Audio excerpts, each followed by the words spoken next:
A palavra de Deus no livro do profeta Ageu, capítulo 1. Abra aí, por favor, a sua Bíblia. Ageu, capítulo 1.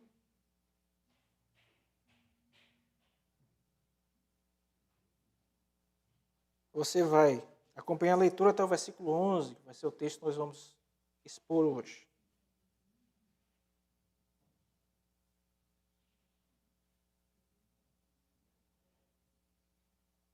Finzinho do Antigo Testamento, os últimos livros, profeta menor, Ageu. Diz assim a palavra do Senhor, Ageu capítulo 1. No segundo ano do rei Dario, no 6º mês,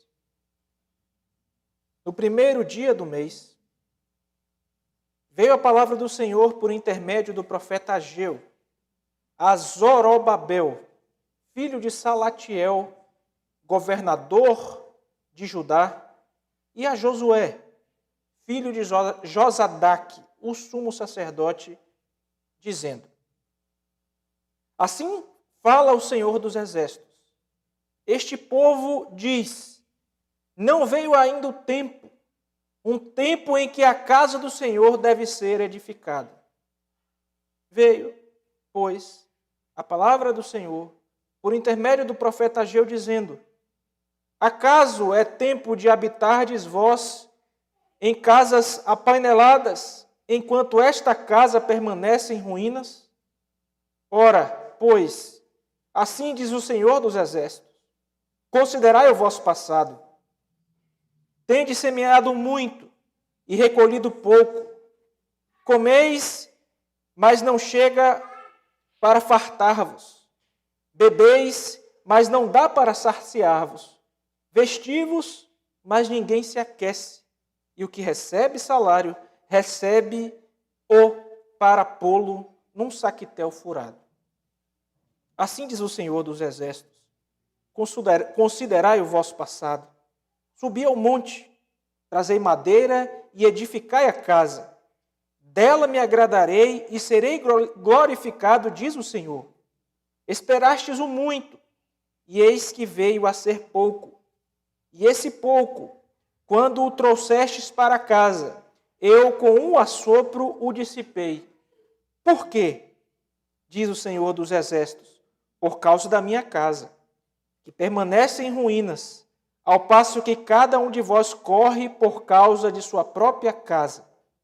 Por isso, os céus sobre vós retêm o seu orvalho, e a terra os seus frutos.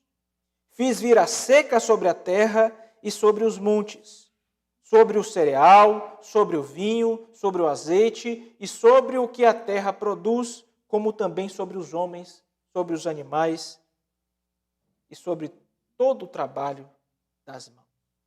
Até aqui, meus irmãos. Nós vamos orar, pedir a Deus agora que ilumine os nossos corações, para que possamos compreender a palavra do Senhor.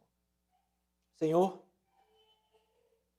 mais uma vez, ó Deus, expressamos a nossa alegria de estarmos na comunhão dos santos, como convém para a Tua igreja, para entregar a nossa adoração, Senhor, para atender, ó Deus, a convocação do Senhor que conclama ao seu povo espalhado sobre a face da terra, para que juntos, em culto público, adoremos o Teu santo nome. Nós estamos muito felizes de estarmos aqui, Senhor. Alguns de nós não estiveram presentes no domingo passado, tendo a possibilidade, depois de muitos meses, estar na comunhão com os irmãos. Louvado e bendito seja o Teu santo nome. Nós agora, ó Deus, queremos, nós anelamos, ó Deus, por ouvir a voz do Teu Espírito, que é, ó Deus, a explanação, a pregação da Tua palavra.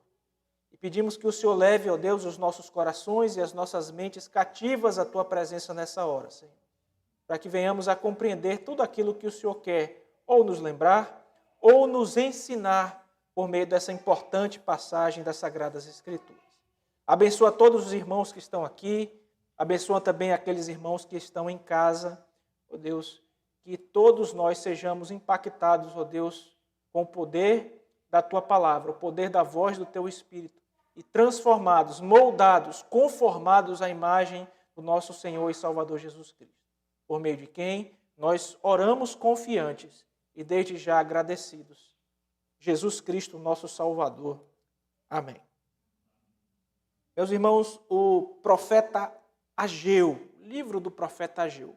O nome do profeta ele já revela bastante para a gente quando a gente se aproxima aqui desse texto que está no Antigo Testamento, e a nossa preocupação pastoral é de pregar todo o conselho de Deus, então expormos tanto livros no Novo Testamento como livros também no Antigo Testamento. Nós vimos aí de duas exposições, uma bastante longa, de anos, que foi a exposição de Mateus, e depois seguimos aí para a exposição de Apocalipse, que durou aí de dezembro, final de dezembro até aqui, e agora começamos uma exposição em um livro do Antigo Testamento que pretende ser uma exposição curta, breve, é um livro curto, é um livro que nós vamos ver que é dividido em 4 blocos, 4 sermões, 4 mensagens de Ageu para o povo daquela época e que, portanto, não deve ser uma exposição muito longa, mas algo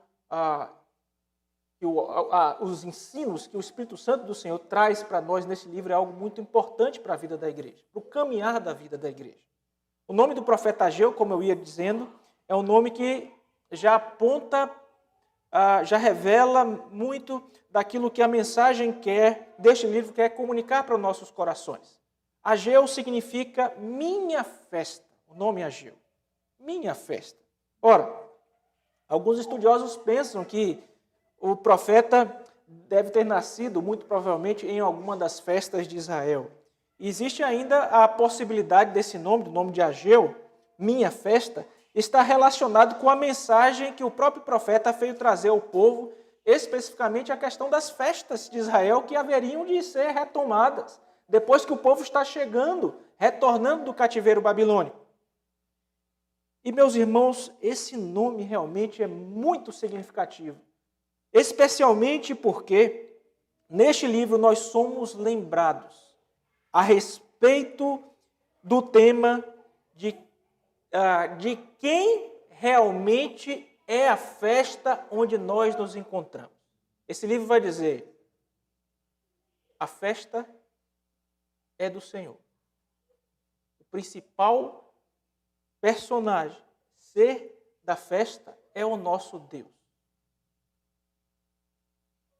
Ageu profetizou, meus irmãos, em um tempo muito específico, muito curto. Foi no ano 520 a.C. O profeta, ele visa motivar inicialmente os líderes, 2 líderes que vão ser mencionados aqui no nosso texto, o Zorobabel, filho de Josué, e esse homem é um líder importante, nós vamos ver também que além de Zorobabel, a mensagem também é destinada a Josué, que é o sumo sacerdote da época. E veja, meus irmãos, o convite aqui que o profeta está fazendo é para que as pessoas observassem para as condições nas quais elas estavam vivendo, as circunstâncias as quais elas estavam passando, as circunstâncias que tinham um aspecto físico, material, o que estava acontecendo ali no meio deles, e também as circunstâncias espirituais. O que é que espiritualmente estava acontecendo ali? Portanto, o contexto histórico, meus irmãos, é o contexto do retorno do povo de Deus lá do cativeiro babilônico. Você recorda comigo? E aqui, viu, crianças? Havia um governador persa. Aí, Léo, você, para estudar a história, quem foram os persas, quem foi o Império Persa, depois você pesquisa em casa. Joãozinho está estudando lá os gregos, está feliz em estudar os gregos, né? Maria Clara deve estar estudando os gregos também, né, Maria Clara? Lá no Sacramentinas. Então, o Império Persa teve um governador chamado Ciro o Grande, que capturou a Babilônia em 539. Lembre que a Babilônia levou o povo de Israel cativo. Ok, meus irmãos? E essa captura em 539 foi importante por quê? Porque agora o povo que dominava Israel estava sendo dominado por um império ainda maior, que era o Império Persa. Então, no ano 539, isto acontece. E no ano 538, lembra que a história está dividida aí antes e depois de Cristo, e que depois de Cristo nós contamos de trás para frente, né? Então Ciro tomou o poder em 539 e em 538, ou seja, um ano depois, ele permitiu o retorno do povo judeu para Jerusalém. Isso está narrado em um livro da Bíblia, que é o livro de Esdras. Esdras, capítulos 1 e 2. E esse retorno fez com que o povo voltasse e Léo tivesse que trabalhar para reconstruir a nação, porque a nação estava destruída. A nação estava passando por muitos problemas, por muitos percalços, e precisava de uma reconstrução. Então, meus irmãos, os fatos que nós vamos ler aqui neste livro, o livro do profeta Ageu, aconteceram justamente durante o reinado de um homem chamado Dario. E esse Dario foi um general que subiu ao poder lá na Pérsia, depois que o filho de Ciro, que foi quem escreveu o decreto para o povo poder voltar para casa, o filho de Ciro, chamado Cambiases, assumiu, teve um reinado muito breve, e Dario então chega ao poder. Depois do exílio, o que é que acontece? E essa mensagem, esse contexto é muito importante, porque ele vai nos situar, meus irmãos, nos situar com relação às importantes temáticas deste livro. As importantes temáticas que o profeta trabalhou no coração do povo de Deus lá em 520 e que Deus quer trabalhar em nosso coração hoje aqui na Igreja Presbiteriana Aliança.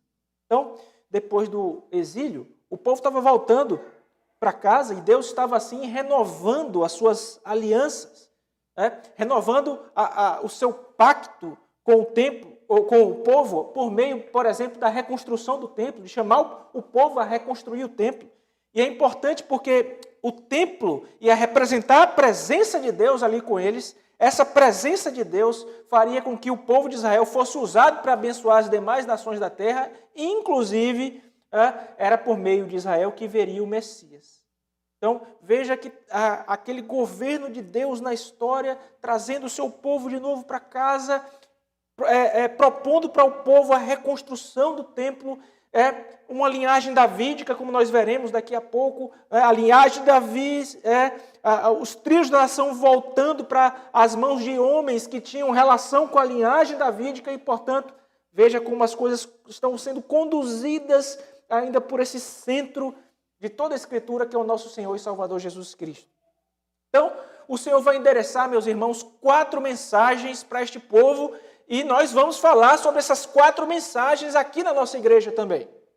O que é que Deus quer comunicar para o seu povo através da mensagem desse livro? E a primeira das mensagens é justamente a de hoje, meus irmãos. Está na forma de um discurso de contestação, que visa questionar as razões apresentadas pelo povo para não concluir o seu trabalho de reconstrução do templo.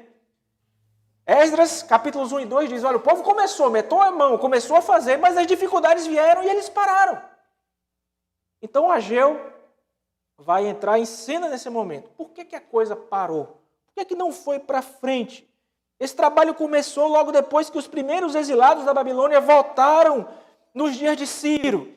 E embora muito progresso tivesse sido feito, surgiram aí essas dificuldades iniciais que fez com que o povo ficasse letárgico. E, meus irmãos, o entusiasmo com o projeto do templo, da construção, da reedificação do templo, ele tinha sido diminuído, ele foi se esvaziando, se imiscuindo, e as pessoas concentravam-se cada vez mais naquilo que o texto vai dizer como suas próprias necessidades, negligenciando as prioridades que estavam sendo expostas pelo Senhor. 2 décadas se passam, então, após as tentativas iniciais, por meio de uma série de mensagens, pode tentar chamar a atenção ali, né? Por meio de uma série de mensagens, Ageu buscou trazer o povo ao compromisso com a vontade de Deus, com priorizar aquilo que Deus quer. E o tema deste primeiro sermão, eu disse que são 4 aqui no livro, o tema desse primeiro sermão é o seguinte: é hora de reconstruir o templo. E nessa mensagem, meus irmãos, o Senhor vai deixar claro por meio de Ageu que as desculpas do povo, elas não justificavam a ação deles. Por meio do profeta, o Senhor vai contestar todas as tentativas que o povo dá de justificar os seus interesses pessoais acima das prioridades espirituais e do povo de Deus enquanto coletividade. Ageu vai argumentar aqui, meus irmãos, que as dificuldades, e olhe, que as dificuldades eram muitas. Eles estavam em dificuldades em todos os sentidos. Voltando do cativeiro, sem ainda sob o jugo de um império, que é o Império Persa, que dava alguma liberdade ali para eles, nós veremos isso logo em breve, mas sem dinheiro, sem recurso, e nós vamos ver que aconteceu alguma coisa naquele período muito ruim, muito grave, que as colheitas, as plantações, estava tudo indo muito mal. Então, Ageu está argumentando aqui que essas dificuldades econômicas, financeiras que as pessoas estavam enfrentando, antes de ser uma desculpa para não reconstruírem o templo, era, na realidade, a expressão do julgamento divino dirigido contra o povo de Deus justamente por essa falha. Então, nós vamos observar o nosso texto, meus irmãos, e eu quero que você olhe aí para o versículo 1. E já no versículo 1, nós encontramos aqui bastante informação. A gente tem aqui introdução à mensagem, nesse versículo 1, e essa introdução vai nos dar. Corre os olhos aí, por favor. A data da mensagem, vai dar a origem da mensagem e vai dar os destinatários da mensagem. Certo? Então, esse versículo inicial, se você correr os olhos aí, você vai ver que vai ter aqui a data que nos permite situar a mensagem na história, o profeta se identificando como portador dessa mensagem, que não é dele, mas é do Senhor.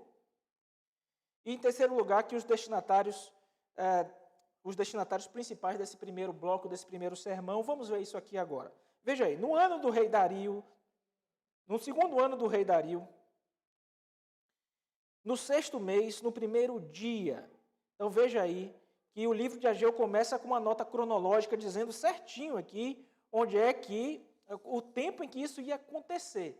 E é no primeiro ano do rei Dario que nós já introduzimos de alguma forma aqui para os irmãos. Nenhum império, meus irmãos, no Antigo Oriente Próximo excedeu o tamanho e a grandiosidade da Pérsia, ali naquela região do Antigo Oriente Próximo.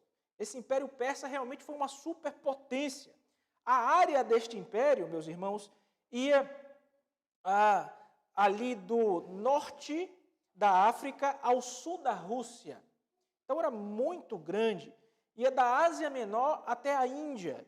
E no período anterior lá, o rei Dario, que está mencionado no nosso texto, o Império Persa foi governado por Ciro, como nós mencionamos. E Dario, quando assumiu o poder, ele teve bastante problema inicialmente, questões para resolver, mas logo isso passa. Na época do ministério de Ageu, a coisa já estava mais resolvida. Então, a primeira mensagem de Ageu é entregue.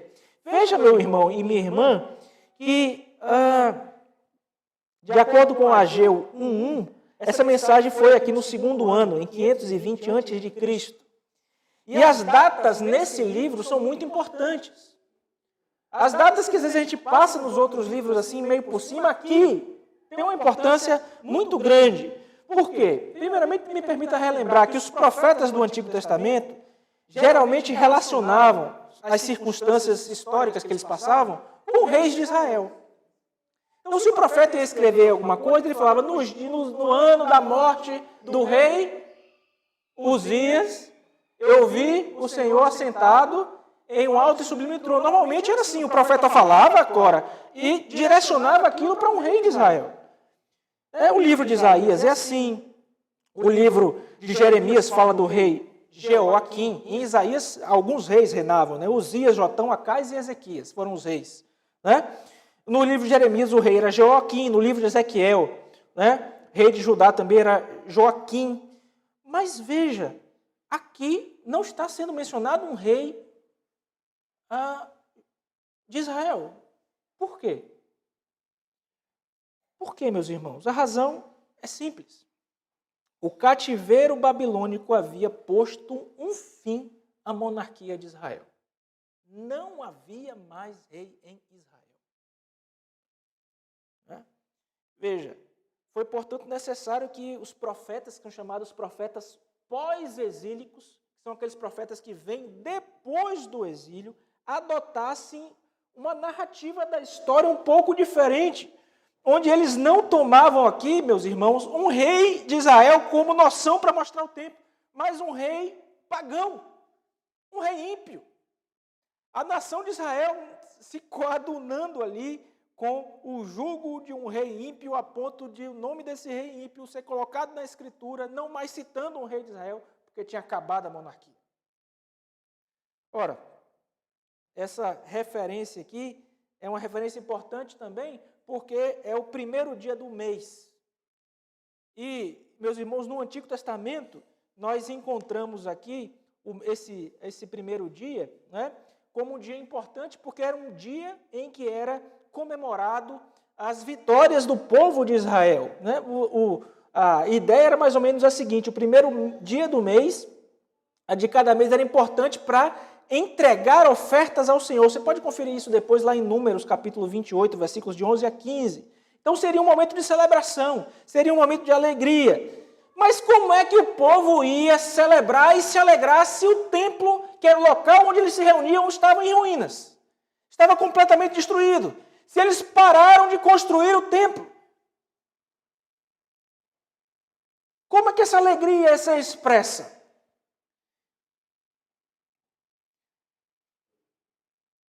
Então, veja, temos algumas datas que nós vamos mencionar ao longo dessa exposição, e essas datas são importantes, não é? Nós teremos 4 sermões aqui, no capítulo 1, versículo 1, nós vamos ter o primeiro sermão, e aí você veja como é bem pontual, né? Os estudiosos, questões que a gente não pode entrar em tudo aqui, irmãos, para não prolongar demais, mas o calendário aqui, a essa altura, ele foi modificado. O judeu não usava mais o seu calendário próprio, mas usava o calendário babilônico a partir da volta do exílio. E aqui, no livro de Ageu, já está sendo narrado as coisas de acordo com esse calendário babilônico, de forma que a gente tem uma data precisa. Sabe quando é que ocorreu isso aqui? Precisamente no dia 29 de agosto de 520 a.C. E nós vamos ter aqui essa mensagem aqui, bem curtinha do profeta. O profeta, olha, ele no capítulo 1, versículo 1 é a mensagem, a primeira mensagem, no 6º mês. No capítulo 1, versículo 15, ele dá uma outra mensagem no 7º mês, que é no dia 17 de outubro. No capítulo 2, versículo 10, ele dá uma mensagem no dia 18 de dezembro de 520. E no capítulo 2, versículo 20, ele dá uma outra mensagem, finalizando aí também no dia 18 de 520 a.C. Mas por que essas datas são importantes, meus irmãos? Em primeiro lugar, porque resulta aqui, vamos colocar assim, ressalta a verdade factual, essas coisas realmente aconteceram e os eventos foram descritos, são verificáveis. E em segundo lugar, dá credibilidade, meus irmãos, às porções preditivas do livro.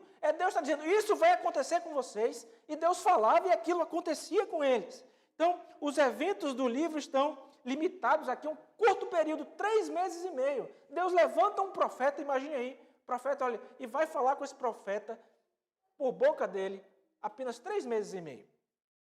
Foi isso que aconteceu. E outra coisa, irmãos, Deus se importa com datas. Deus se importa com períodos.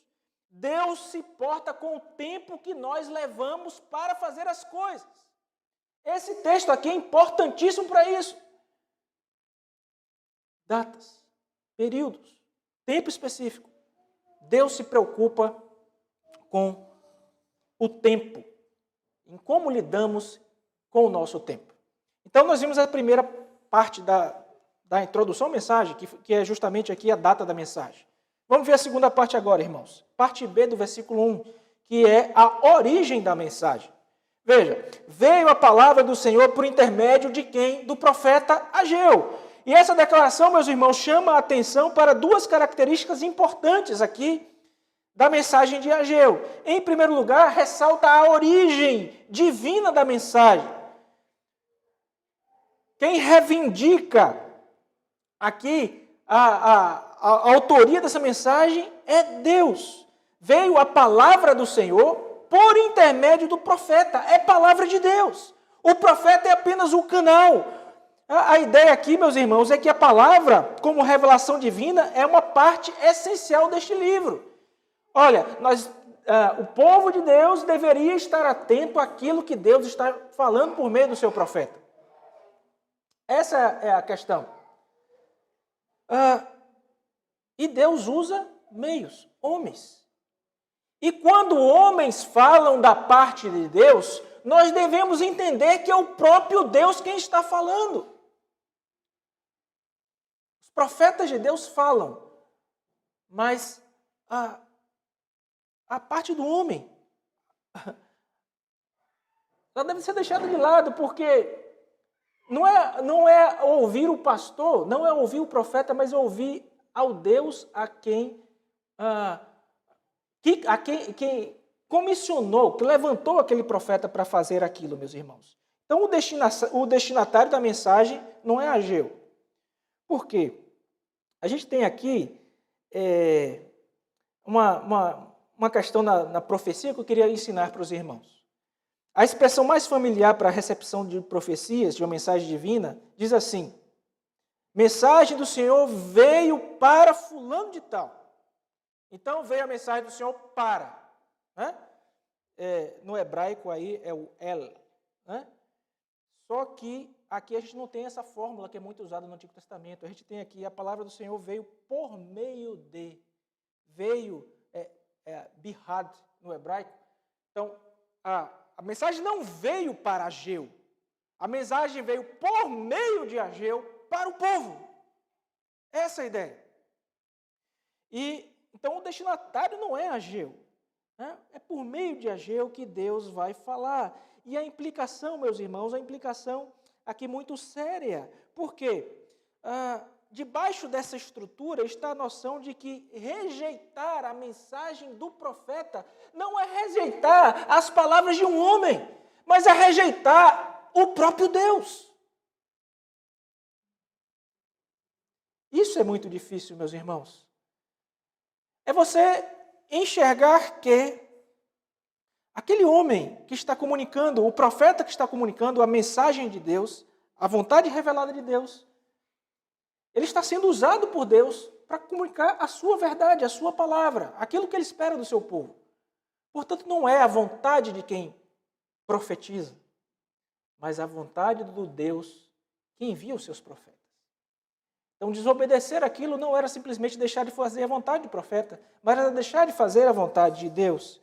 E a mensagem de Ageu, meus irmãos, é baseada em uma descrição da origem divina dessa mensagem. Isso precisa ficar muito claro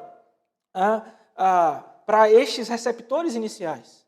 Eles precisavam ter a noção de que Deus é quem estava falando com eles. E por fim, o versículo 1 fala sobre os destinatários da mensagem. Veja aí a parte C. Né? A Zorobabel, filho de Salatiel, governador de Judá, e a Josué, filho de Josadaque, o sumo sacerdote. Primeiro a ser mencionado aqui é esse Zorobabel, que é um governador, né? Um governador que foi nomeado pelos persas.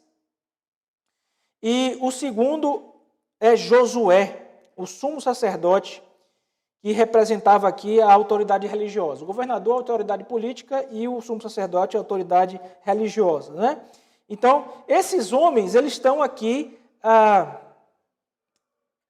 trazendo a ideia que, inicialmente, a mensagem deve chegar primeiro nos líderes.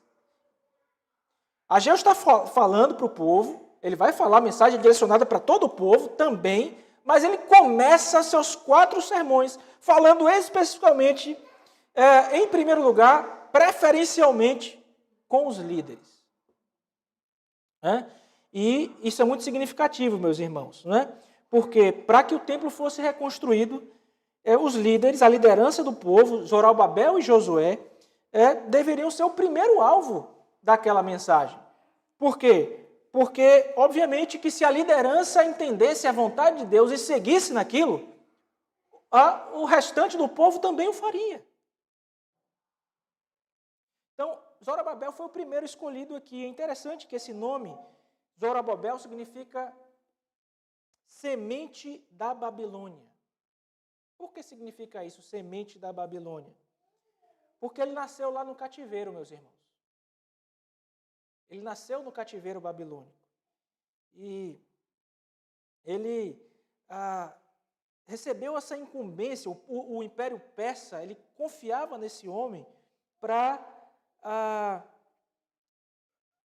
guiar o povo, mas também, de alguma forma, permanecer fiel aos interesses do Império Persa. E já o nome Shelatiel, ou Shealtiel, em hebraico ele significa algo muito importante, porque veja que o nome de Zorobabel, ele tem origem não semítica, tem origem nas questões lá de Babilônia, mas aqui o nome de Zorobabel significa eu perguntei a Deus. E o interessante é que os dois homens, tanto Selatiel como Zorobabel, Shealtiel como Zorobabel, eles tinham ligações com messiânicas, veja, o primeiro, que era o governador, ele não era rei, mas ele tinha ligações com ele era descendente de uma linhagem de reis de Israel. E o segundo, que era o sumo sacerdote, ele era da linhagem de Arão. Ele tinha, na sua descendência, ali também ligações com o sacerdócio, o sumo sacerdócio da linhagem de Arão. Então veja, era importantíssimo que esses dois homens, olha como é importante, a terra voltando, o povo voltando para a terra, e ali naquela liderança já estavam expressas tanto questões da antiga monarquia como do antigo sacerdócio, e Deus na sua aliança chamando o seu povo para a reconstrução, para um novo tempo, para um novo período. Então, Zorobabel tinha a ancestralidade ligada aí aos reis davídicos da casa de Judá. Então, meus irmãos, isso é muito importante aqui. Ageu fornece aqui informações sobre as responsabilidades aqui destes homens. Então, Josué representou para a comunidade pós-exílica um retorno ao ofício sacerdotal. Quando fala de ofício sacerdotal, você está lembrando de quem? Quem é o nosso sumo sacerdote por excelência? Cristo. Assim como Zorobabel estava ligado à linhagem da realeza israelita. Então, o ofício real de Cristo. Então, o povo está voltando e vai ser liderado por homens que precisavam aprender uma coisa que o Senhor queria ensinar. Muito bem, meus irmãos. Então, a gente já viu aqui a data da mensagem, a origem da mensagem e os destinatários da mensagem. E agora nós vamos ver a desculpa do povo para não atender à vontade de Deus. Ageu vai apresentar essa desculpa. Ele vai dizer, olha, estou entregando a mensagem nessa data, a mensagem é de origem divina, sou eu que estou falando, é Deus que precisa, é o Deus que quer ser ouvido, quer ser obedecido. Os destinatários são todo o povo, mas especialmente de forma inicial os líderes. Mas o que é que vocês têm falado para mim? Qual tem sido a postura de vocês? Veja aí versículo 2. Assim fala o Senhor dos Exércitos. Esse povo diz, não veio ainda o tempo em que a casa do Senhor deve ser edificada. Veja que Ageu não dá muita volta não, meu irmão. Ele vai direto ao cerne, ele não perde tempo com aparência, ele não perde tempo de assim, vamos aqui, dar uma volta para poder chegar nos líderes, e a gente vai chegar no líder, vamos chegar devagar nos líderes, Depois, não. Ele vai direto. Ageu de forma corajosamente anuncia, isto é o que diz o Senhor Todo-Poderoso. Yahvé Shabaoth. A ideia aqui, meus irmãos, essa expressão vai ser usada muitas vezes aqui, e a forma maior dela também, a mais longa, né? Yahvé Tsabaoth, o Senhor dos Exércitos, que a ideia aqui é a ideia da soberania de Deus. Esse título vai nos conduzir à soberania de Deus, especialmente no pós-exílio. Antes do exílio ele tinha um significado, mas aqui, pós-exílio, é a ideia da soberania de Deus. Então, veja, nessa literatura que está chegando na mão do povo ali, a expressão parece ser usada aqui para enfatizar essa soberania de Deus sobre o seu povo, como o povo deveria ouvir a voz do Deus que é soberano. E veja, nesse versículo 2 aqui, o que é que está acontecendo? Ao invés de ouvir a voz de Deus, veja que há uma ruptura no versículo 2 e, abruptamente, há uma citação do que as pessoas estavam dizendo em defesa das suas posicionamentos, das suas atitudes.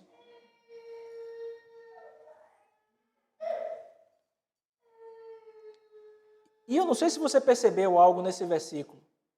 É importante que você deixe sua Bíblia aberta para acompanhar. Deus diz assim, o meu povo, é assim que ele fala no versículo? Ele não fala o meu povo. Ele fala assim, este povo. Pronome pessoal que poderia ter trazido segurança naquele tempo tão difícil, eles voltando do exílio com tanta dificuldade, Deus deixa de lado.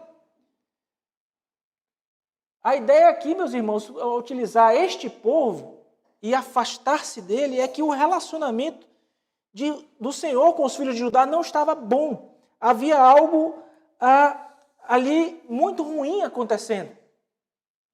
E o que era isso ruim que estava acontecendo, meus irmãos?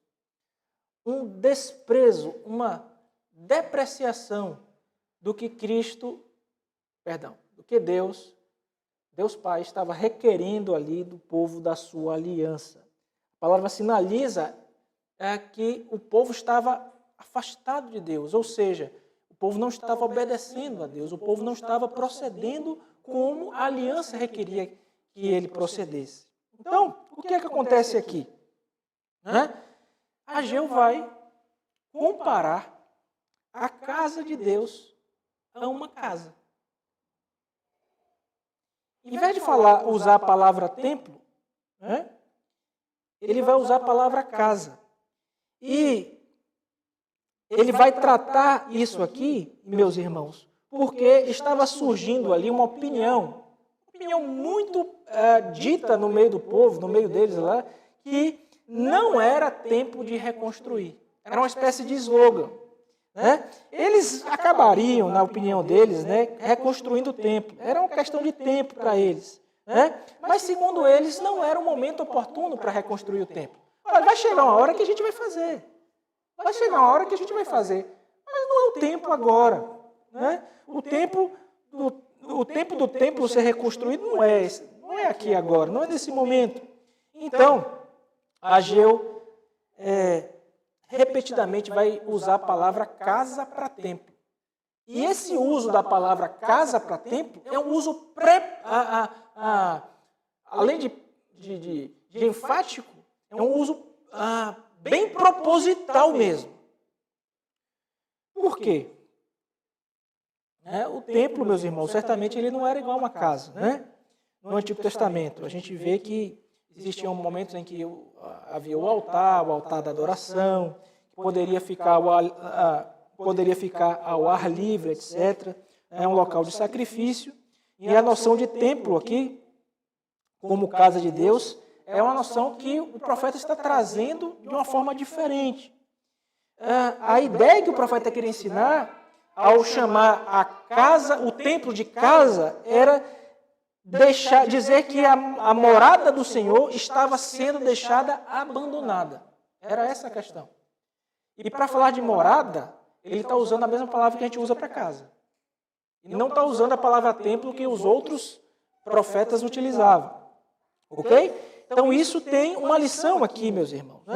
O problema fundamental que Ageu está querendo usar aqui, meus irmãos, é a ideia de que as pessoas estavam mais preocupadas com as suas próprias casas do que com a casa do Senhor. Era essa a questão. Eles cuidavam de suas próprias casas e negligenciavam o templo, que por um jogo de ideias o profeta está chamando também de casa. A versatilidade da palavra aqui é muito interessante no uso que Ageu vai fazer disso. É o contraste entre a preocupação indulgente com as questões lá do... Indulgente por quê? Porque ela é repetida. Com as questões do conforto pessoal, por um lado, e o desrespeito reiterado, repetido, tempo após tempo, com as responsabilidades principais relacionadas a questões espirituais e a agenda de Deus, no caso aqui, a reconstrução do templo. Então, o problema aqui, meus irmãos, é que, na opinião do povo, não era o momento certo de reconstruir. Né? E eles criaram um slogan, né? Esse slogan vai utilizar a palavra tempo, por isso que nesse versículo 2 a palavra tempo aí vai aparecer aqui e acolá, né? Isto é, não é o tempo para a casa do Senhor ser reconstruída. É um slogan curto, rítmico, memorável, funcionava, era muito eficaz, e as pessoas da comunidade de Ageu não questionaram se o templo deveria ser reconstruído. A ideia não era, olha, a gente vai reconstruir, mas isso vai ficar lá para o futuro, deixa para depois. O tempo não chegou ainda. E o que eles estavam pensando com isso, meus irmãos? O seguinte, pense aí. Não é verdade que as necessidades, alguém podia falar, né? Que as necessidades da colheita, eles não tinham condições, por exemplo, financeiras de construir o templo, porque as necessidades da colheita eram presentes. Não. A data, como eu falei que era importante para vocês, é a data do período que já passou o tempo de colheita. Então eles não podiam dizer assim, olha, nós precisamos colher agora e por isso não vamos reconstruir o templo. Já tinha passado. Por isso que o profeta registra muito especificamente aqui também a data. Nem poderiam alegar interferência fora. Não estava tendo perigo externo nenhum.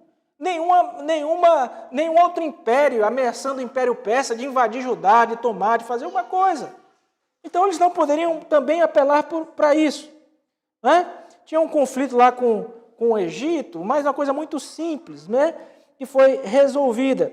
Né? Eles também não poderiam, meus irmãos, eles também poderiam argumentar o seguinte, olha, a gente está aqui sem nada, sem colheita, um tempo terrível de pobreza, a gente não tem condição, então não é tempo, né? O Senhor não é o tempo, é mesmo, para a gente construir esse templo. Como é que a gente vai construir? A gente não tem recurso. Então não é o tempo de construir o templo. E às vezes, meus irmãos, isso acontece muito também, quando a gente quer apelar ao máximo, colocando os nossos interesses à frente dos interesses de Deus, a gente formula até razões teológicas. Né? A gente pode chegar e falar assim, não, como era o caso aqui, pode ter ocorrido, né? Porque o Senhor tinha prometido a Jeremias, né, através do profeta Jeremias, que o exílio duraria 70 anos, e eles estavam fazendo as contas, e voltaram um pouco antes ali, e falou assim, não, se é 70 anos, a gente tem que esperar o tempo do Senhor acontecer todo, porque ele falou por boca do profeta Jeremias que era tanto tempo. Então, eu acho que não é bem o tempo, não, da gente reconstruir mesmo, né? E outras argumentações de cunho teológico também. Mas aí o Senhor vai responder a eles, meus irmãos. O Senhor vai entregar uma resposta para eles. E essa resposta está justamente no restante do nosso texto. Versículos 3 a versículo 11. E vou pedir para você olhar aí, né, para a sua Bíblia, dos versículos 3 ao versículo 11. Essa resposta, nós vamos trabalhar ela aí no domingo que vem. Como é que, à luz destas questões que nós falamos, né, de recebendo a mensagem, sabendo que a mensagem é divina, que deve ser obedecida, e que os destinatários da mensagem são principalmente os líderes, mas também todo o povo. E à luz do que o povo sempre estimula, ali naquele contexto específico, sempre estimula um ao outro por meio de um slogan: não chegou o tempo ainda. Nós vamos ver que a resposta que Deus dá é uma resposta que desnuda as argumentações, meus irmãos, de que não vão reconstruir porque não tem recurso, que não vão reconstruir porque são poucos. A gente vai ver no domingo que vem que era tão insignificante o tamanho ali que se dizia do povo, da extensão de terra que o povo ocupava, que dizia que em um dia de caminhada se percorria todo o local. Eles podiam dizer: nós somos poucos, nós não temos recursos, e até as razões teológicas, mas Deus vai desnudar essas questões e vai mostrar a realidade. E vai mostrar, sabe por quê? O templo não está sendo reconstruído porque o que importa não é a minha agenda. O que importa é a agenda de vocês, do povo. Sabe por que o templo não está sendo construído? Porque a prioridade não é o que eu quero, mas o que vocês querem. E ele vai usar esse jogo por meio da palavra casa que ele atribui para templo. Ele vai dizer: a minha casa está em ruínas, enquanto a casa de vocês está apainelada, bonita, decorada por dentro. E que lições nós podemos começar a trabalhar em nossos corações, irmãos, através desta mensagem de hoje, através aqui do profeta Ageu?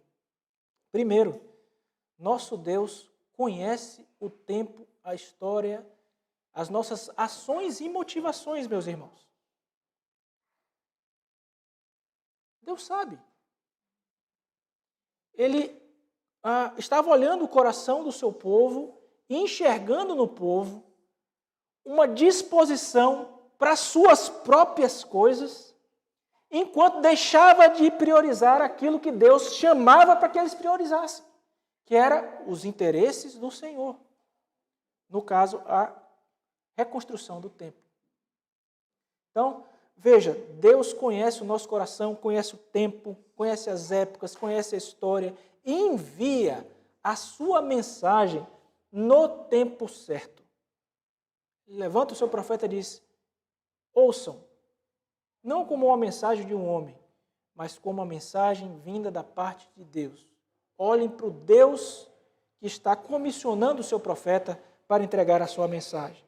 E aos destinatários, né? Irmãos, sempre que o povo de Deus está aí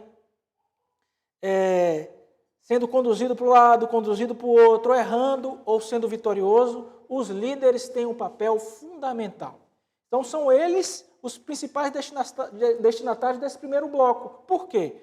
Porque quando os líderes estão no centro da vontade de Deus, meus irmãos, quando os líderes estão ali conscientes, sabedores do que Deus quer para o seu povo e como deve ser o caminhar ali naquele momento, naquela época, naquele tempo, naquela data específica, o restante do povo segue a liderança. Agora, se a liderança é leniente, passiva, devagar, ou se ela está mais preocupada, e aqui é interessante, né? Nós vamos ver no domingo que vem, se Deus nos permitir, que como é que o povo vai ter uma casa apainelada se estavam passando tanta dificuldade, pastor? O senhor não disse que eles voltaram e estavam passando muita dificuldade? É por isso que nessa primeira parte a mensagem está sendo realmente destinada ali para os líderes, que provavelmente tinham uma condição melhor. Para o sumo sacerdote, para o governador.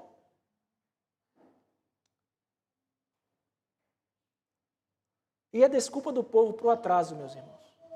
Olha, a gente não pode, meus irmãos, olhar para isso aqui e não perceber, e deixar de perceber que o nosso coração pecaminoso costuma nos justificar para não vivermos no centro da vontade de Deus. sempre vai surgir aí uma coisa. Olha, Deus está chamando a gente para fazer tal coisa. Eu não falo, mas não vai dar para agora porque... Não vai dar para agora porque... Você já parou para pensar? Chega assim, faz igual ao Jonathan Edwards, coloca lá, lista as coisas, as resoluções que você quer tomar para a sua vida, por exemplo. Faz lá uma lista de resoluções, e se a partir de não sei quanto, eu nunca mais faço isso. A partir de hoje, eu faço aquilo outro, vai ser assim. Note as inúmeras desculpas que o seu eu pecaminoso vai levantar para que você não cumpra aquelas coisas. Quando essas coisas estão ali no centro da vontade de Deus. E é por isso que a gente depende tanto de Jesus, não é, meus irmãos? Como a gente é devedor dele?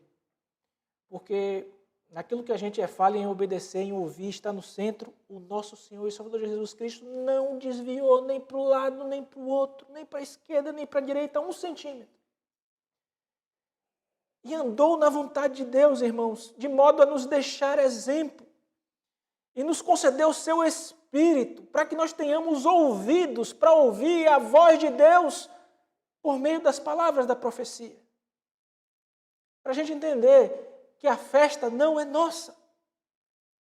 Que a principal casa não é a nossa. Não é a nossa. Obviamente que isso é uma figura. A figura de priorizar o reino sobre todas as coisas.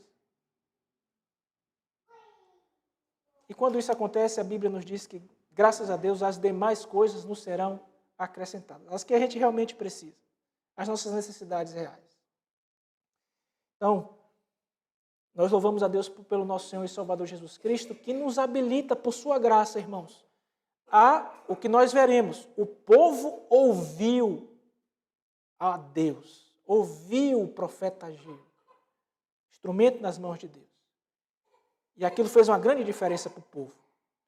A nossa oração é que a gente possa aprender com a mensagem dessa profecia e que nós também tenhamos os ouvidos habilitados aí pelo Espírito de Deus para seguir em sinceridade e em obediência àquilo que Ele nos ensina em sua santa e bendita palavra. Que Deus aplique, meus irmãos, a sua mensagem ao nosso coração. Hoje uma mensagem introdutória, as mensagens introdutórias são sempre um pouco mais contextuais, trazem alguns elementos,